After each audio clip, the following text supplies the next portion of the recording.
김종수 한국은행 총재는 미국의 양적 완화 축소 등 해외 변수에 대해 시간을 놓치지 않고 대응할 것이라고 밝혔습니다. 정부는 4천만 원 이하의 저소득층 가구에 자녀 1인당 최대 50만 원을 지원하는 자녀 장려 세제를 2015년부터 신설합니다. CJ 오쇼핑은 협력업체와의 동반 성장을 선포하고 상생 협력을 강화하기로 했습니다. 배당을 하지 않는 우선주가 전체의 40%에 육박하는 것으로 나타났습니다. 네, 시청자 여러분 안녕하십니까. 생경제 현장의 임동석입니다. 오늘 목요일 우리 증시는 기관과 개인의 순매수 속에 소폭 상승 마감했습니다. 오늘장 마감 소식을 구경호 기자와 알아보겠습니다. 안녕하십니까. 네, 안녕하십니까. 네, 오늘장 마감 시황부터 들어볼까요? 네, 8일 코스피 지수는 전날보다 5.63포인트 오른 1883.96의 거래를 마쳤습니다. 전날 미국 뉴욕 증시가 양적 완화 축소 우려로 하락 마감했지만 코스피 지수는 7일 낙폭에 따른 기술적 반등으로 상승 출발했습니다. 기관이 1247억 원, 개인이 352억 원어치를 순매수했습니다. 반면 외국인은 1659억 원어치를 매도하며 사흘간 4400억 원 넘게 주식을 내다 팔았습니다. 업종별로는 전기가스업이 3.32% 올랐고 기계와 운수창고, 은행 등이 강세를 보였습니다. 통신과 비금속 광물, 전기전자, 음식료품은 소폭 하락했습니다. 시가총액 상위 종목 중에서는 한국전력이 전기요금 인상 가능성에 4.68% 뛰었고 현대중공업과 LG화학, KB금융도 강세를 보였습니다. 삼성전자는 장 막판 외국인의 순매도로 0.41% 떨어지며 나흘 연속 하락했습니다. 외국인은 이날 삼성전자를 1,588억 원 이상 팔아치웠습니다. 네, 자, 그리고 미국 전기차 업체인 테슬라 효과로 인해서 전기차 관련주들이 강세를 보였습니다. 흐름 좀 알고 싶습니다. 네, 미국 전기차 업체 테슬라가 2분기 어닝 서프라이즈를 기록하자 국내 전기차 관련주들이 일제히 상승했습니다. 국내에서도 정부가 올해 말까지 전기차 1000대를 추가로 보급하는 등 전기차가 확대되고 있어 전기차 관련주가 국내 증시에 새바람을 일으킬지 주목됩니다. 이날 유가증권 시장에서 2차 전지 생산업체인 LG화학은 1.41% 오른 28만 7,500원에 마감했습니다. 삼성 SDI도 1.85% 상승했고 코스모화학과 일진머트리얼즈도 상승했습니다. 코스닥 시장에서도 LNF와 PNT, 톱텍, 휘닉스 소재 등 2차 전지 관련주들이 올랐습니다. 국내 전기차 관련주들이 일제히 오른 것은 테슬라가 2분기 깜짝 실적을 발표했기 때문입니다.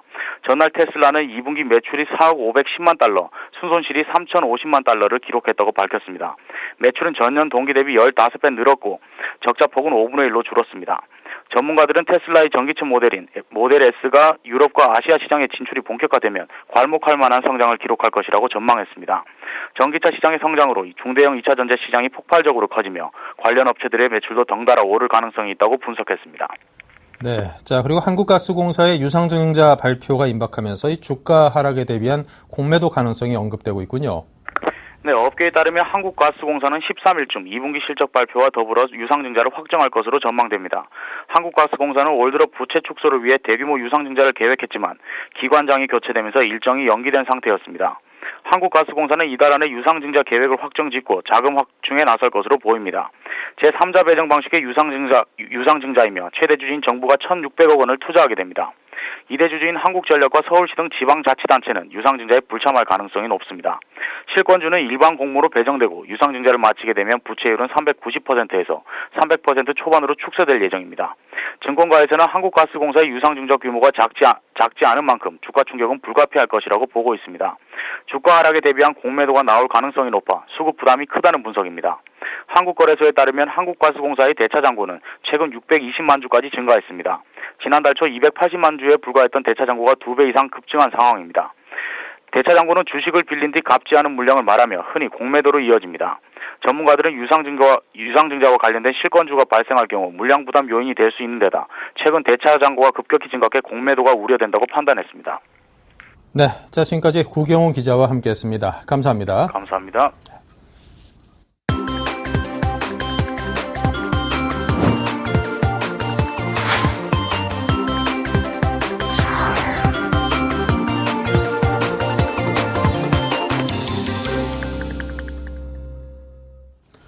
네, 오늘의 주요 뉴스를 전해드리겠습니다. 김종수 한국은행 총재는 미국의 양적 완화 축소 등 대외 변수에 대해 국제금융시장 변동에 과잉 반응할 필요는 없지만 면밀히 관찰하고 있고 시간을 놓치지 않고 대응할 것이라고 밝혔습니다. 또 대외 변수 영향에 대한 대응책을 항상 고민하고 있다며 미국 연준이 데이터를 보고 판단할 것이라고 말했습니다. 김 총재는 인도 등 일부 신흥국의 자본 유출 피해 가능성에 대해서는 한국은 거시경제의 기초가 튼튼하다며 외화 보유액도 적정 수준이라고 답했습니다. 한편 한은금통위는 본회의를 열어 기준금리를 연 2.50%로 동결했습니다. 정부는 4천만 원 이하 저소득층 가구에 자녀 1인당 최대 50만 원을 지원하는 자녀 장려 세제를 2015년부터 신설합니다. 이 세제 지원은 자녀수 제한을 두지 않기로 했습니다. 정부는 총소득 2,500만 원 이하의 가구에게 주는 근로 장려 세제 지급액을 현행 최대 200만 원에서 최대 210만 원으로 늘리기로 했습니다. 근로 장려 세제는 일은 하지만 소득이 낮아 생활이 어려운 가구에게 근로 장려금을 지급해 실질 소득을 지원하는 제도입니다. 내년부터 단독 가구는 총소득 1,300만 원 이하면 최대 70만 원, 가족 가구는 홀벌이 가구 2,100만 원 이하는 최대 170만 원, 맞벌이 가구 2,500만 원 이하면 최대 210만 원을 지원받게 됩니다. CJ 오쇼핑은 협력업체와의 동반 성장을 선포하고 상생 협력을 강화하기로 했습니다. CJ 오쇼핑은 해피콜과 휴롬, 동경모드 등 주요 협력사 94개를 초청해 동반 성장 선포식을 열었습니다. 400억 원 규모의 상생 펀드를 조성하는 데 이어 결제 수단을 현금으로 바꾸고 해외 판로 개척에도 적극 나서기로 했습니다. 글로벌 상품 소싱 자회사인 CJ IMC를 통해 CJ 오쇼핑이 진출한 해외 6개국 사이트에 국내 우수 중소기업 제품을 판매토록 할 방침입니다. 지난해 CJ 오쇼핑 해외 사이트에서 판매한 국내 제품 1,700억 원 중 중소기업 제품은 약 88%인 1,500억 원 규모를 기록했습니다. 또 협력사와의 소통도 확대되며 동반 성장 사무국을 신설해 협력사 요청 사항과 의견을 수렴할 방침입니다. 배당을 하지 않는 우선주가 전체의 40%에 육박하는 것으로 나타났습니다. 유가증권 시장과 코스닥 시장 우선주 148종목 가운데 54개 종목이 최근 정기주주총회에서 배당을 결의하지 않았습니다. 특히 BTC 정보 우와, 울트라 건설 우 등 코스닥 시장에 상장된 우선주는 5종목 모두가 배당이 전혀 없었습니다. 동양 EUB 등 신형 우선주 26개 종목 가운데서는 회사가 장기간 배당을 하지 않아 누적 배당률이 10%를 넘어간 종목도 속출했으며 배당이 없어 우선주라는 이름이 무색한 종목이 많은 현실입니다. 한편 지난해 결산주총에서 결의한 시가 배당률 기준으로 배당이 가장 많은 우선주는 두산 EUB였으며 두산우와 대신증권 우, 대신증권 EUB 등이 그 뒤를 이었습니다. 10세 미만 어린이들이 하루 평균 2시간 정도 인터넷을 사용하는 등 인터넷 의존이 심각한 것으로 나타났습니다.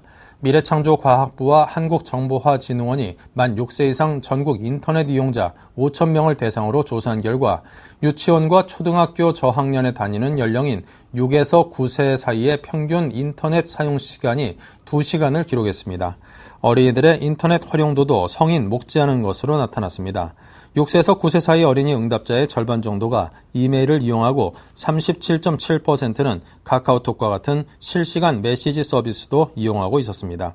24.6%는 온라인 카페나 커뮤니티를 이용하고 있으며 소셜 네트워크 서비스를 이용해봤다고 답한 비율도 21.6%나 됐습니다. 메일유업은 우유 가격을 동결한 대형마트 등에 대해 공급가를 환원하겠다는 방침을 밝혔습니다. 메일유업은 흰우유 가격을 10.6%, 전체 유제품 가격을 9% 올릴 계획이었으나 대형마트들이 눈치 보기 끝에 판매 가격을 인상하지 않기로 결정하자 공급 가격을 환원하기로 했습니다. 메일유업은 판매 가격을 올리지 않은 업체에 대해서는 공급가를 이전 수준으로 유지하기로 해 사실상 인상안을 거뒀습니다. 네, 정부가 현 시점에는 입국장 면세점을 추진하지 않는 것으로 방향을 잡았습니다. 당분간 입국장 면세점의 설치를 기대하기는 좀 어려울 것처럼 보이는데요. 서울경제신문 박윤선 기자를 연결해 자세히 알아보겠습니다. 안녕하십니까? 예, 안녕하세요. 네, 정부가 국회 입법안에 대해서 공식적인 입장을 밝힐 것은 상당히 좀 이례적인데요. 그 배경부터 듣고 싶습니다. 예, 정부의 이례적인 입장 발표의 배경에는 취임 이후 줄곧 부처 간 칸막이 제거를 주문해온 박근혜 대통령의 요구가 있었습니다. 지난달 15일 박 대통령이 수석 비서관 회의에서 공항 면세점에서 부처 간 조율이 안 되고 엇박자가 나고 있다는 보도를 보면 참 안타깝다라고 지적하자 뒤이어 정부가 부처 합동으로 공식 입장을 내놓은 것입니다. 네. 그렇다면 정부가 이처럼 도입하지 않기로 한 배경은 무엇입니까? 이유는 무엇일까요? 예, 입국장에 면세점이 들어오면 입국장이 혼잡스러워지고 조세 형평성이 어긋난다는 이유에서입니다. 정부는 7일 서울청사에서 경제장관 회의를 열고 세관 단속 기능이 약화되고 입국장이 혼잡해지는 것은 물론 중소 중견기업 면세점의 조기 정착에도 부정적인 영향을 준다며 현 시점에서는 입국장 면세점 도입을 추진하지 않기로 했다고 밝혔습니다. 이는 지금까지 입국장 면세점 도입을 반대해온 기재부와 관세청의 주장과 같은 맥락입니다. 기재부와 관세청은 입국장 면세점이 설치되면 입국장이 혼란스러워지고 보안이 취약해지는 데다 조세 형평성에 어긋난다고 주장해왔습니다. 네. 그리고 대형 항공사 역시 기내 면세점 매출이 타격을 입을 것을 우려해 입국장 면세점 도입에 반발했습니다. 자, 그런데 입국장 면세점이 생긴다면은 뭐 단점도 있겠지만 장점도 분명히 함께 있을 것 같습니다. 어떤 장점들을 기대할 수 있나요? 네, 해외여행 때 면세점에서 산 물건을 들고 다니는 불편이 사라진다는 장점이 있습니다. 국토교통부와 인천국제공항공사도 이 같은 항공객 편의를 내세워 입국장 면세점 도입을 주장해왔습니다. 특히 인천국제공항공사는 임대료 수익을 올리기 위해 입국장 면세점을 위한 장소까지 마련해 뒀는데요. 면세점 도입이 어려워지면서 추가 임대 수익을 내기는 어렵게 됐습니다. 국토부 고위 관계자는 기재부를 상대로 여러 차례 필요성을 강조했지만 현 부총리의 반대 입장이 워낙 완고해 도입을 성사시키기 어려웠다고 말했습니다. 네. 사실 출국하면서 면세점에서 뭐 사가지고 여행 기간 내내 들고 다니는 거 굉장히 번거롭긴 하더라고요. 저도 이게 위스키 한 병 사갔다가 돌아다니다 깨트린 경험이 있어가지고 소비자 입장에서 확 와닿는 그런 예시군요. 자, 정부가 공식적으로 이제 반대 입장을 밝힌 만큼 앞으로 국내 공항에 입국장 면세점이 들어설 가능성은 좀 요원해 보인다 이런 느낌이 드는데 어떨까요? 예, 현재로서는 쉽지 않을 것으로 보입니다. 지난해 11월 제19대 국회에서 입국장 면세점을 도입하는 내용의 관세법 개정안이 발의된 것을 포함해 입국장 면세점 논의는 2003년부터 총 6차례나 있었습니다. 하지만 앞서 5개 개정안은 모두 폐기 수순을 밟았습니다. 하지만 정부의 반대 입장에 입국장 면세점 도입 법안을 발의한 의원은 강력하게 반발하고 있습니다. 지난해 관세법 개정안을 대표 발의한 안효대 새누리당 의원은 7일 국회 정론관에서 기자회견을 열고 정부가 국민 요구를 수용하지 않은 것은 오만한 결정이라며 입국장 면세점 도입 거부는 항공사와 출국장 면세점에 특혜를 주는 것이라고 비판했습니다. 또 안 의원은 외화 유출을 막고 고용을 창출하기 위해서는 입국장 면세점을 꼭 도입해야 한다며 앞으로 관련 법 개정을 계속 추진할 것이라고 밝혔습니다. 네, 잘 들었습니다. 지금까지 사회부의 박윤선 기자였습니다. 감사합니다. 감사합니다.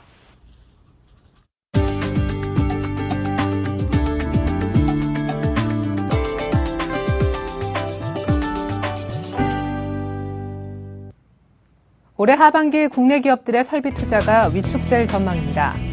한국정책금융공사가 내놓은 2013년 하반기 설비 투자 제약 요인과 전망 보고서에 따르면 올해 하반기 예상되는 국내 기업들의 설비 투자 규모는 68조 4,198억 원으로 상반기 71조 5,035억 원보다 4.3% 적은 것으로 나타났습니다.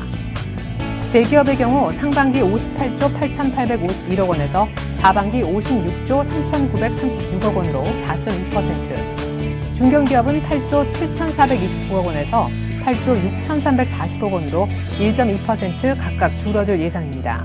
특히 중소기업은 상반기 3조 8,754억 원에서 하반기 3조 3,921억 원으로 12.5%나 감소할 것으로 전망되고 있습니다.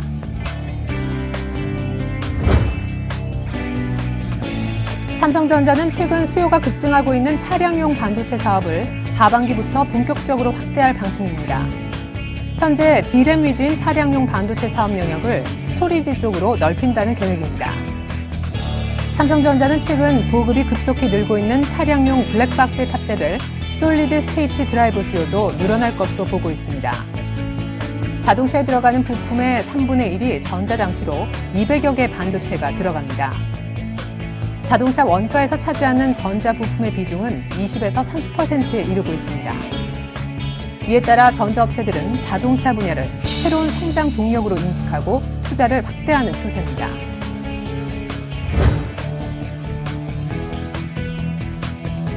현대자동차가 세계 4위 자동차 시장인 브라질에서 최고 브랜드로 평가받았습니다.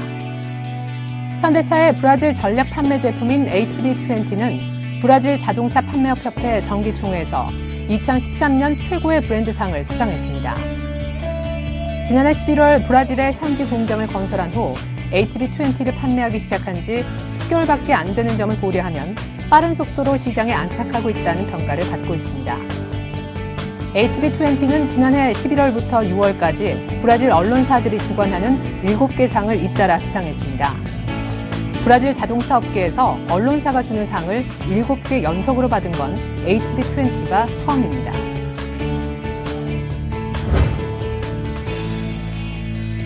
불황으로 대부업체의 수도 급격히 줄어들고 있습니다. 대부금융협회 등 대부업계에 따르면 7월 말 기준 등록 대부업체 수는 9,910개로 지난해 말 1,895개보다 970개나 줄었습니다.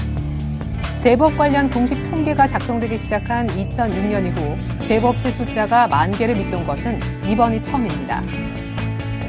2007년 말 대부업체 수가 18,197개에 달했던 것과 비교하면 5년 반 사이에 반토막이 난 겁니다. 한편 대부업체의 대출 최고금리는 2011년 6월 44%에서 현재 39%로 인하됐고 국회에서는 이를 최저 20%대로 끌어내리는 대부업법 개정안이 발의된 상태입니다.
네, 이상으로 센 경제 현장을 마칩니다. 감사합니다.